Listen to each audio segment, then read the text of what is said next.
بسم اللہ الرحمن الرحیم۔ یہ جو آج کل بہت ساری ویڈیوز گردش کر رہی ہیں جن میں مورتیوں کے سامنے کچھ لوگ کھڑے ہو کر منتر پڑھ رہے ہیں، کچھ لڑکیاں ہیں جو ڈانس کر رہی ہیں مورتی کے سامنے، یا کچھ اور اس طرح کی ویڈیوز ہیں جن میں اس طرح کی باتیں ٹوپی پہنے ہوئے بظاہر مسلمان لگنے والے اشخاص اس طرح کی باتیں کر رہے ہیں کہ ہمارے یہاں تو اسی طرح کا ماحول ہے، جب ہمارے تہوار ہوتے ہیں تو خیر اس میں شریک ہوتے ہیں، اور جب غیروں کے تہوار ہوتے ہیں تو ہم ان میں شریک ہو جاتے ہیں۔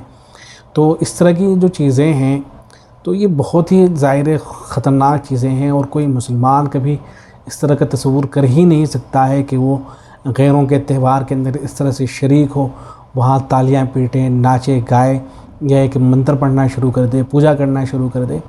اہل علم میں اتنے سخت الفاظ استعمال کیے ہیں اس طرح کے لوگوں کے لیے کہ یہاں تک کہا گیا ہے کہ اگر غیروں کے تہوار کے موقع پر اگر وہ غیر پھولوں سے سنوار رہے ہیں اور سجا رہے ہیں، اور پھر کوئی مسلمان جا کے اس کی تعریف کر دیتا ہے کہ کتنے خوبصورت پھول آپ نے لگا رکھے ہیں، تو اہل علم میں لکھا ہے کہ یہ بھی کفر ہے۔ اور یہ باتیں اس لیے کی گئی ہیں تاکہ کفر و شرک جو ہے اس کی قباحت، اس کی برائی دلوں کے اندر بیٹھے۔ لیکن افسوس یہ ہے کہ مسلمان اب دین اسلام سے دور ہوتے جا رہے ہیں، اور کفر و شرک کی قباحت اور برائی ان کے دلوں سے ختم ہوتی جا رہی ہے۔ یہ بہت ہی زیادہ افسوس کی بات ہے۔ تو یہ جو صورتحال ہے لوگوں کو سمجھانا ضروری ہے۔ یہ بھی ممکن ہے کہ جو اس طرح کی ویڈیوز آ رہی ہیں بہت ممکن ہے کہ لوگ مسلمان ہی نہ ہوں، ایسا بھی ہو سکتا ہے کہ مسلمان تو ہوں لیکن بس نام کے مسلمان ہوں، یا ایسا بھی ہو سکتا ہے کہ کسی غرض کی وجہ سے یہ سب کچھ کیا جا رہا ہو، دنیاوی مفاد اور دنیاوی فائدے حاصل کرنے کے لیے کیا جا رہا ہو۔ اور یہ جو ایسا بھی ہو سکتا ہے کہ اس خیال سے چلے گئے ہوں کہ رواداری پیدا ہوگی، بھائی چارگی وغیرہ کی غرض سے۔ تو خیال رکھنا چاہیے کہ جو لوگ آپ سے محبت رکھتے ہیں غیروں میں، تو ان کے لیے آپ کو پوجا کرنے کے لیے جانا ضروری نہیں ہے، منتر پڑھنا ضروری نہیں ہے، ویسے ہی آپ سے محبت کریں گے۔ اور جو لوگ آپ سے نفرت کرتے ہیں ان کے لیے جتنی چاہیے آگے آپ پوجا کر لیجیے گا، کچھ بھی کر لیجیے گا، ان کے لیے تو بس آپ سے نفرت کرنے کے لیے آپ کا مسلمان ہونا ہی کافی ہے۔ آپ مسلمان ہیں جب تک کہ وہ آپ سے نفرت کرتے رہیں گے، چاہے آپ کچھ بھی کر کے دیکھ لیجیے۔ تو اس لیے کہ ان چیزوں کا خاتمہ ہونا چاہیے، اور رواداری میں آپ غیروں کے کام آئیں، ان کی ہیلپ کریں، ان کو کوئی ضرورت ہو ان کی خوشی میں شریک ہوں، غم میں شریک ہوں، یہ ساری چیزیں جائز ہیں۔ لیکن آپ اس سے آگے بڑھ کر ان کے جو مذہبی تہوار ہوتے ہیں ان کے اندر شرکت کرنا شروع کر دیں، پوجا پاٹ ہونا شروع ہو جائے، تو اس کی بالکل بھی اجازت نہیں ہے، اور یہ بہت خطرناک چیزیں ہیں۔ دنیا کے چند مفاد کی خاطر اپنی آخرت کو تباہ و برباد کرنا ہے۔ دیکھیں اہل علم نے کیا لکھا ہے۔ دارالعلوم دیوبند کے ایک فتوے میں اسی طرح کا ایک سوال ہے۔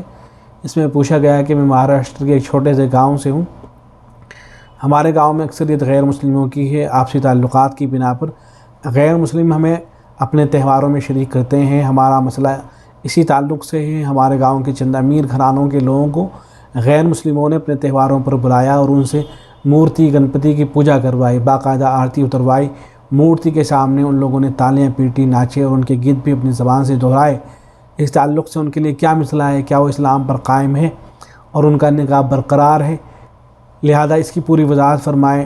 اگر کوئی تعلقات کی وجہ سے پوجا کرے اس کے لیے کیا مسئلہ ہے؟